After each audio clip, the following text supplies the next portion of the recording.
I can't sleep. I toss and turn, and I ain't living right. But I ain't going out without a fight. I want to welcome you to another episode of The Intoxicants. We're in our Mystery Babylon series. I want to encourage you that if you like the material being presented, if you'll please hit the like button. It just helps us kind of gauge some of the effectiveness of the ministry, and then also just please share it. Feel free to share it. Also have on the YouTube channel a area where you could put comments. You can comment on Facebook as well. Anything maybe of that you wanted to know a little bit more clearly, or maybe even a topic that you're curious about. A lot of it maybe could be covered in a future segment, but I definitely will try and respond to anything that you guys might ask in that sense. Okay, so let's go ahead and get started here. So, we've been going through this, and, we left off last time in Deuteronomy, in this Deuteronomy 4:15. We went over this verse, and just to reiterate, but, how the Lord basically says, Moses says, be careful, because when God basically revealed himself, he didn't show a form. In other words, he didn't show any imagery, you could say, when he spoke to them, okay, out of the fire. I mean, if you can imagine, let's just say there was some kind of form that they saw, in the fire. Their likelihood is, according to this too, but I think it's easy to understand too, that they would make themselves something similar in the likeness. And like it says right here, Moses tells them, don't do anything in the likeness of anything, whether it's an animal here or a man or a woman, anything like that, whether it's the heavenly host, right, the sun, moon, the stars, etc., because we would end up acting corruptly, and we're likely to feel driven to worship and serve those things. This is something that the enemy really uses and twists to serve him. He uses it for us to serve him, okay, because he knows that we're created this way. This is part of the makeup that God gave us, is to be driven to worship. Okay, and that being something, whatever you put first in your life is what you're likely gonna serve and worship. Amen. So imagery is a powerful tool, is the point. Okay, and so the enemy, knowing that, uses a lot of the imagery in order to lure us, in a sense. Okay, so here's just one example. I mean, I talked about it last time and said, even when we were getting ready to do this podcast, that me and the coach, talked about, having a logo.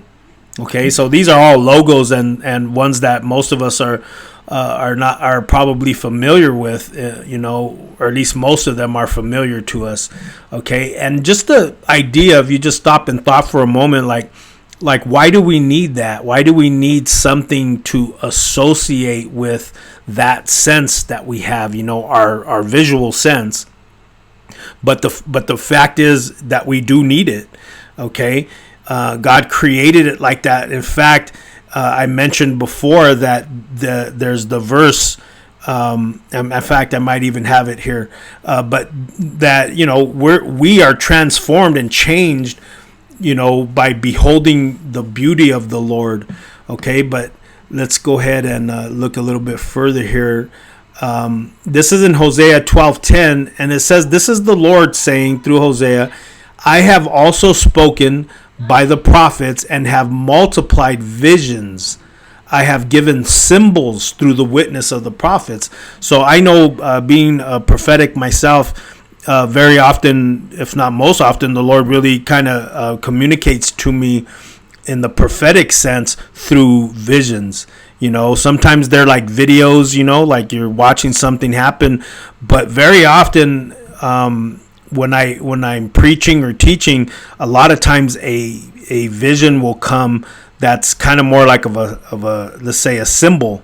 Like maybe I'll see a tree, or maybe I'll see water or something like that, where I could say it's more of a symbol than a video, but in general it's a vision, and this is the Lord acknowledging that he speaks to us through these various ways. And so symbols are important in that sense too. He has things that are symbolic of other things, right? Like, for example, he likens his word to a seed, so it could be represented in such a way. Okay, so I want to bring this to your attention. This is something that when I came into it, it took me a little while to kind of get a grasp of this, but I'm going to read it to you so you can kind of get it. But it says, in the 1950s, General Mills launched a line of cake mixes under the famous Betty Crocker brand. The cake mixes included all the dry ingredients in the package, plus milk and eggs in powdered form. All you needed was to add water, mix it all together, and stick the pan in the oven. For busy homemakers, it saved time and effort, and the recipe was virtually error-free. General Mills made a sure winner on its hands, or had a sure winner on its hands, or so it thought. Despite the many benefits of the new product, it did not sell well. Even the iconic, trusted Betty Crocker brand could not convince homemakers to adopt the new product. General Mills brought in a team of psychologists, and they've highlighted that in red right there. It's like that right there is kind of eye-opening in a sense. You're going to bring in people who understand the mind, apparently. It says, something unusual was going on. The company needed to make its next move very carefully if it was going to get this product off the ground. I guess they had invested in a lot of, they invested a lot of money into this product, thinking, hey, everybody's going to want this. This makes making cakes easy, right? And so when it didn't sell well, they were, they needed to look into it. They already had a lot invested in it. So then it says down here, why were consumers resisting it? The short answer, guilt. Okay. Now that's like an emotion, right? So that's a spiritual thing. It's something that you can't see. By that, I'm saying it's spiritual. So the psychologists concluded that average American housewives felt bad, or let's say guilty, using the product despite its convenience. It saves so much time and effort when compared with the traditional cake baking routine that they felt they were deceiving their husbands and guests. In fact, the cake tasted so good that people thought women were spending hours baking. Women felt guilty about getting more credit than they deserve, so they stopped using the product. Isn't that amazing, right? That means there's something in us that has that power, a spiritual thing that's powerful enough to, motivate us in certain ways. Okay, so this is one of their ads. I don't believe it's the ad they had when they promoted the cake mix, but it might be somewhat near it. But it says, I guarantee a perfect cake every time you bake.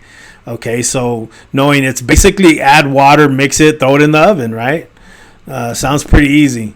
For a man, maybe it sounds great. We don't have to put no effort into it.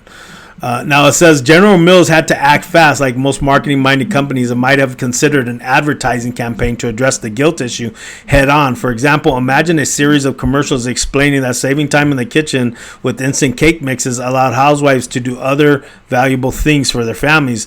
The commercials would show how smart it was to use such an innovative product.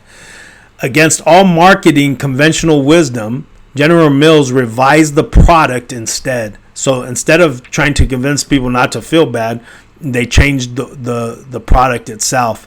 Okay, they changed it. It says they revised the product, making it less convenient.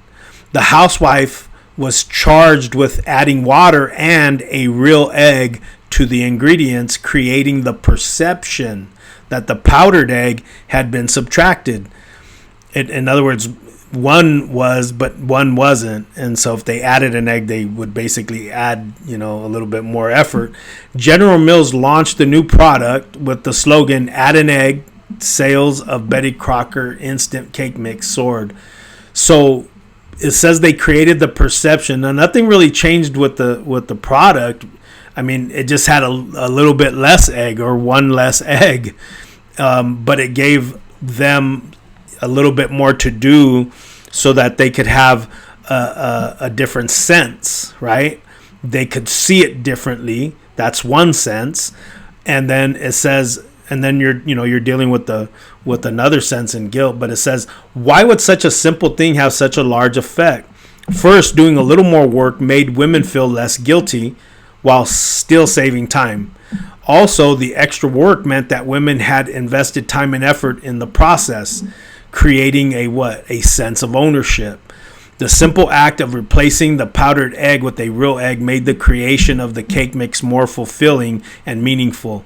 Now, this is a part, you could believe it. Not all the articles say this, but I believe it. It says, you could even argue that an egg has connotations of life and birth, and that the housewife gives birth to her tasty creation.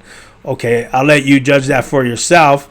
Here's their new way of adding it. They show the eggs, like the one you would add into it to create it, or to make the cake.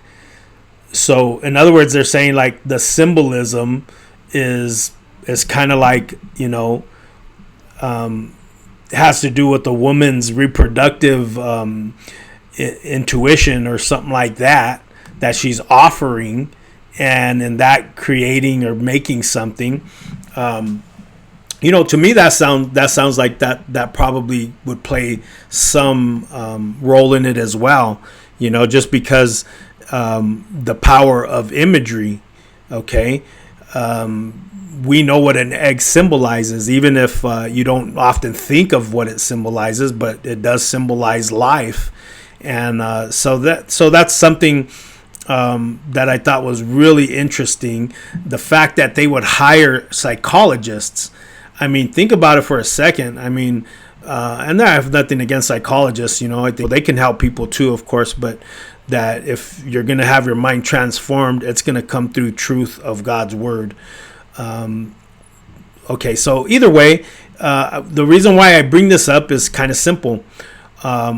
There's a perception, right, that, and the enemy knows this, just as much as these psychologists can figure it out. And I'm giving you information if you've never figured this kind of stuff out before, or never thought along those lines. It's easy to do in a lot of ways. But here for example, we're all kind of familiar with some of these shadow puppets, they call them, right? And creating an image of something can represent something else, but that image is not real. I think we need to get a hold on this truth.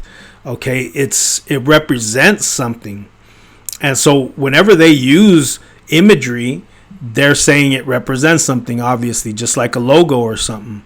Okay, but they can use it just like Betty Crocker and those psychologists did. They can use it to manipulate what we sense as well, giving a different perception, giving a different sense to you. You might think, well, what's the problem with that? Betty Crocker was shrewd or wise or something. If I could do that, I would do that to have success. And maybe in some cases that wouldn't be a bad idea. But when you think about what they did, okay, and I'm not saying they're evil in what they did, but I'm just saying, depending on what they want you to buy. I mean, what if they want you to buy a gun? Do you think the same way then? And I'm not opposed to guns. If anything, I'm pro Second Amendment. But what if they wanted you to buy drugs? You see where I'm going with this? The fact of the matter is they do want you to buy drugs. So they present drug commercials with the same psychological tactics that they use, for this Betty Crocker thing. They're aware of those things. If I became aware of it, and this was back in, when did they say it was? The 50s or something like that, when they created that product. Either way, whatever they do, they're now aware of this in marketing, the power of imagery. You might think, well, okay, again, what's the problem? I don't want my grandparents, for example, or people who are vulnerable to being deceived, or easily manipulated to be taken advantage of. Okay. And the problem I have with it is this: it's in the Bible. It's witchcraft. Witchcraft is basically the practice of manipulating people. That's sorcery or witchcraft or magic, whatever you want to call it. Not the magic with, cards and, sawing a person in half or something like that. I'm talking about the black magic, So witchcraft, it says, or witchery, is the practice of magical skills, which is what we just read in some ways, spells and abilities. It's a broad term that varies culturally and societally, and thus can be difficult to define with precision. I'm just giving you the biblical definition when I say it's a form of manipulating people and or circumstances. Okay, so I put this verse here in 2 Chronicles just so you can see, something in the Bible about it. This says Manasseh was 12 years old when he became king and reigned 55 years. That's a long time, right? Especially to start at 12. And it says he built altars for all the host of heaven, which I had read you in Deuteronomy. The Lord says not to make anything in the likeness. It says in the two courts of the house of the Lord. So he puts them in the courtyard of the Lord. And then of the house of the Lord, it says also he caused his sons to pass through the fire in the valley of the son of Hinnom. He sacrificed his kids, basically, passed through the fire. I don't know if it's offering them their whole life, but whatever it is that he's making, them part of his worship of, demons. And it says he practiced soothsaying, used witchcraft and sorcery, and consulted mediums and spiritists. He did much evil in the sight of the Lord to provoke him to anger. And so you see, it's a big, and there's a lot of things that are basically the same in that sense. It's to gain advantage over other people, etc. Manipulate and things like that. So what was my problem with Betty Crocker? Not too much really with them doing that. But I do want to say that that's a common thing. It really is. And if we're not aware of it, see, like now you're aware of it and you're like, you can judge for yourself. It's like, okay, it's not a big deal, but wouldn't you like to stay aware of those things? Okay, so this is a common one right here. If you've been to the movies lately, right? On your Real D glasses.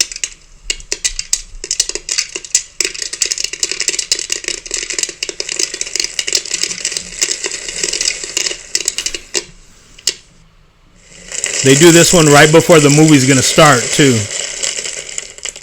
Right?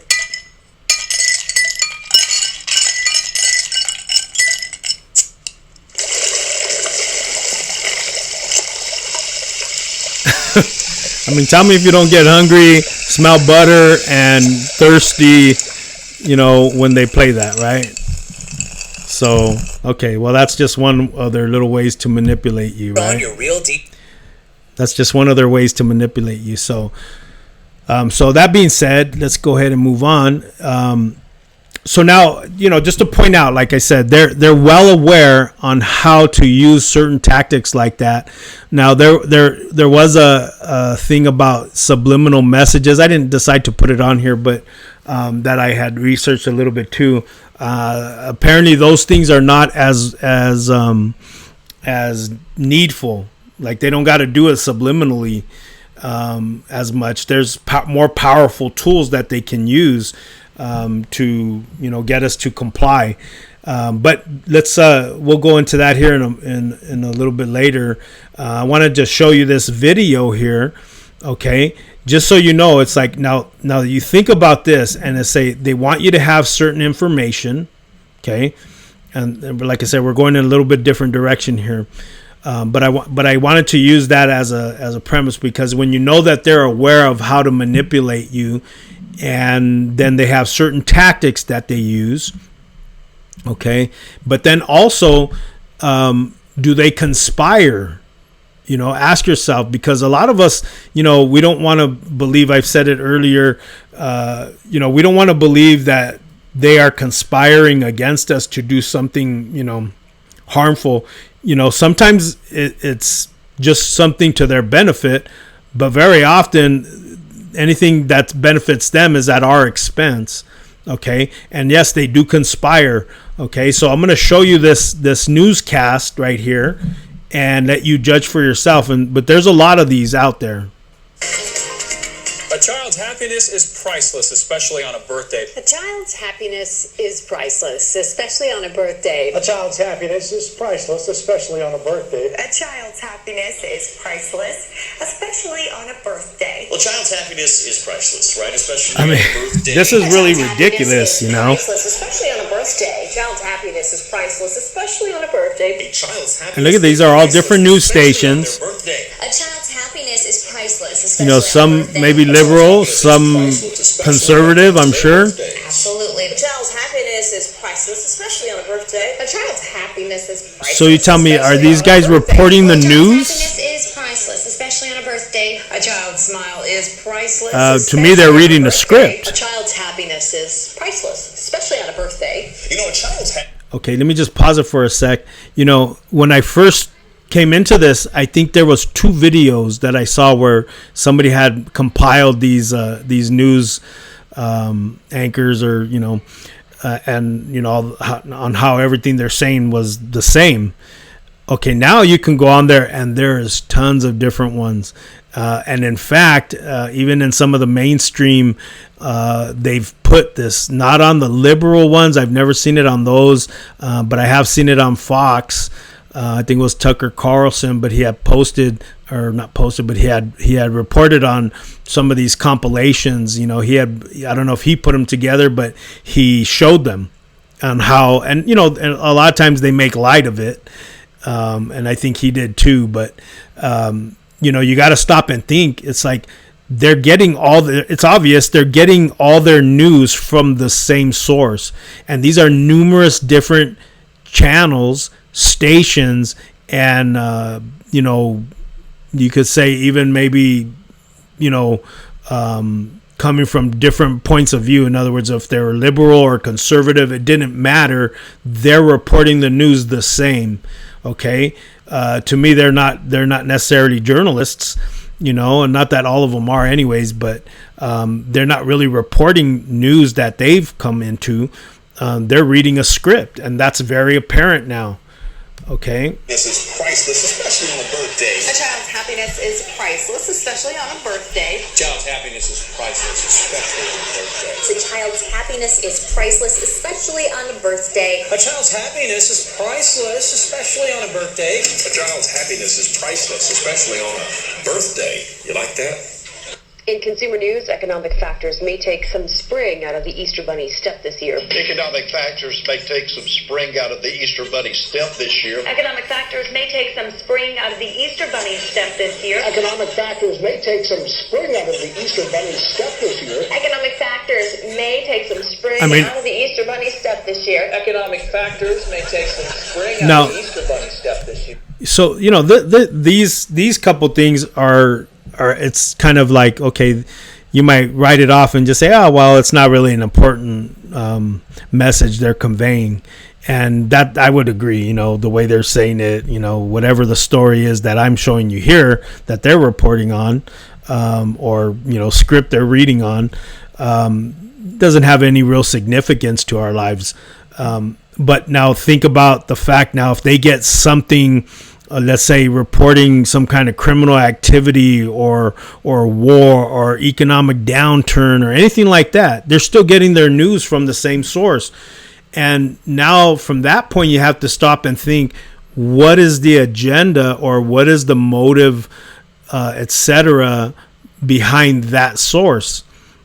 In other words, if they had something that they wanted to convey, or a perspective, or they had some way they wanted it talked about, in a good light or in a bad light, are they also conveying that? How do we know?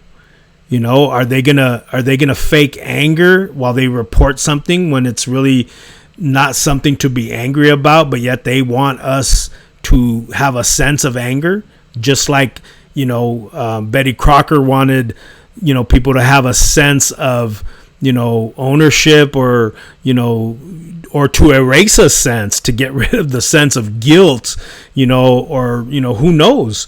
The question isn't really about what they're reporting. It's about how this came into being, where they're getting their source from one person. I don't think I talk about this, but I'll just mention it here real quick.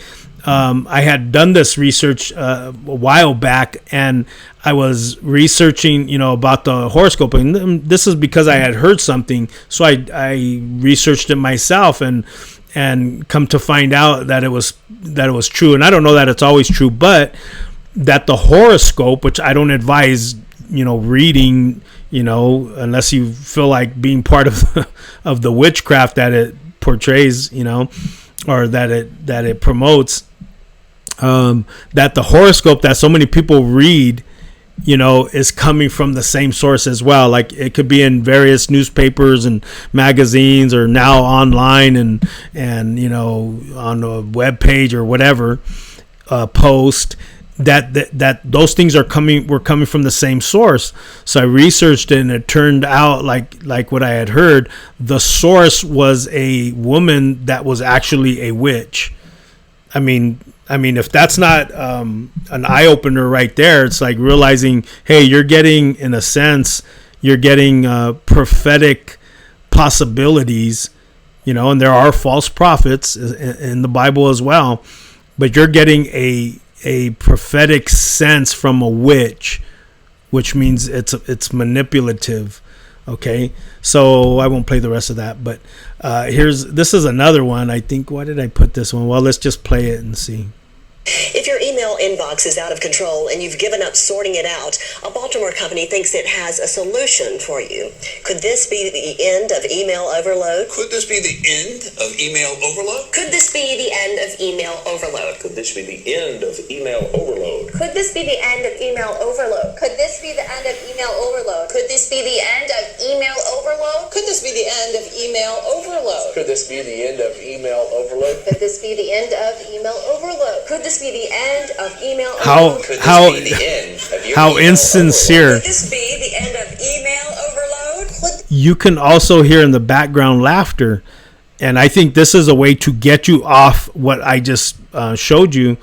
In other words, like, they don't want you thinking about how that happened, how they all end up reading the same script, where they get their information from, who's dictating, and why they need to all say it pretty much exactly the same, assuming that they have to, because they all are doing it.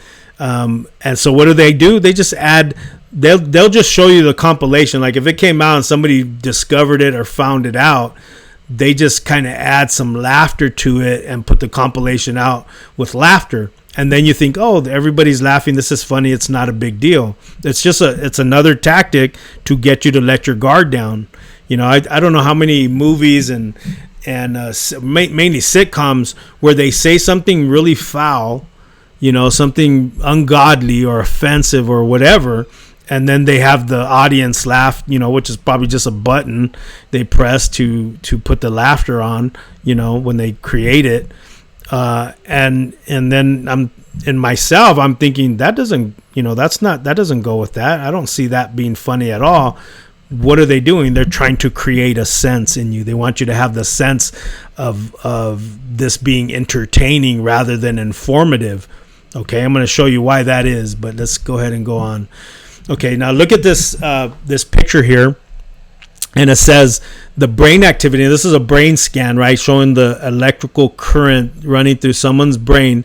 It says the brain activity, the one on the left here, this one, of a teenager with low media violence exposure. So like maybe he's watching a movie, but there's hardly any violence in it. And you see that the parts in green, the brain is active, right?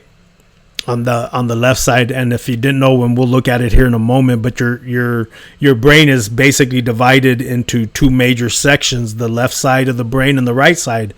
Okay. And then look at the one over here on the right side, and it says the brain activity of a teen with high media violence exposure. And you see there's little to no activity.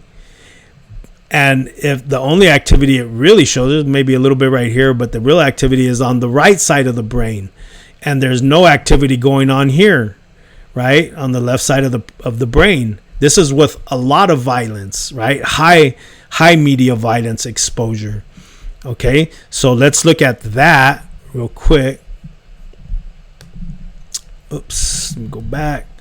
Okay, now here's the explanation here. It says, in an experiment in 1969, Herbert Krugman monitored a person through many trials and found that in less than 1 minute of television viewing, the person's brainwaves switched from beta waves, brainwaves associated with active logical thought, and we'll look into that a little bit more here, to primarily alpha waves.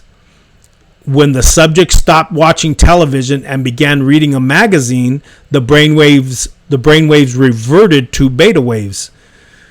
Research indicates that most parts of the brain, including parts responsible for logical thought, tune out during television viewing. Now, this is really important right here. It says the impact of television viewing on one person's brain state is obviously not enough to conclude that the same consequences apply to everyone. But research has repeatedly shown that watching television produces brainwaves in the low alpha range. Okay, it's basically what we just saw, before this, the slide before. It says advertisers have known about this for a long time, and they know how to take advantage of this passive, suggestible brain state of the TV viewer. It says there is no need for an advertiser to use subliminal messages. The brain is already in a receptive state, ready to absorb suggestions within just a few seconds of the television being turned on. So all advertisers have to do is flash a brand across the screen and then attempt to make the viewer associate with the product with something positive. Okay, so here's in essence what is happening here. Okay, let me just show you.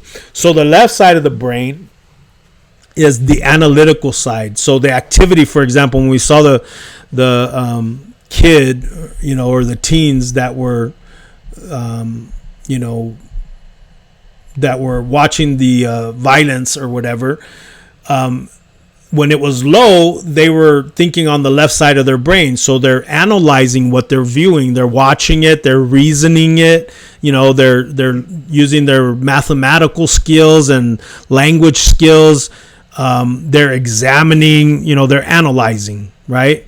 So like whatever they're watching, let's say they watch something, it's low violence or whatever, but in that example. And so they analyze whatever they came up with. But the moment it switches over to something high, like in that case, high violence, in a way, it's more stimulating, and the brain starts to, not analyze anymore. It just starts taking it all in. There's a little bit of part of it is showed in that one example where they're using their right brain. And some of it's maybe the imagination or their insight or whatever. In a way, your left side is like your math side, adding things up, and the right side is your art side, where your creative side. Okay, and it just kind of switches over to where it's just wide open without analyzing. And you might not think that that's much, but it's like if you stop and think about, hey, a lot of the stuff they might be showing you, you're not analyzing whether it's truthful, whether it's good, right, or anything. You're just taking it in, so it's going in, okay? And one of the things I do want to say about that, okay, look at this this that I put up here. The art side obviously then looks at the symbolism, as I'm showing right here, symbols and images.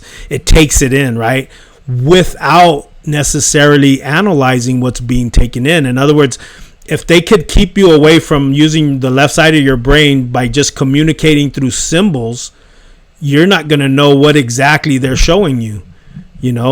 That's an important thing to understand. Okay, and at the same time, they're appealing to your religion side. the part of you that maybe leans towards worship. I know life sometimes can get tough, and I know life sometimes can be a drag, but people, we have been